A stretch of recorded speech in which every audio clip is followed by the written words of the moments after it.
Valeu, chama mami. Vamos embora, let's go for it. Aí eu bato meu mami. Mas eu cheguei amanhã, mas eu não trouxe. Muito braço, essa velha é muito muito braço. E aí, eu faço as duas de manter. Eu vou chegar no meu filho, pode. Vamos, pode. Era muito bem, eu não pode.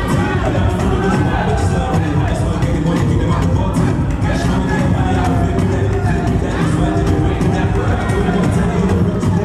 Better go let you go, feel that. She ain't working.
That's so true. That's so true. Hãy subscribe cho kênh Ghiền Mì Gõ để không bỏ lỡ những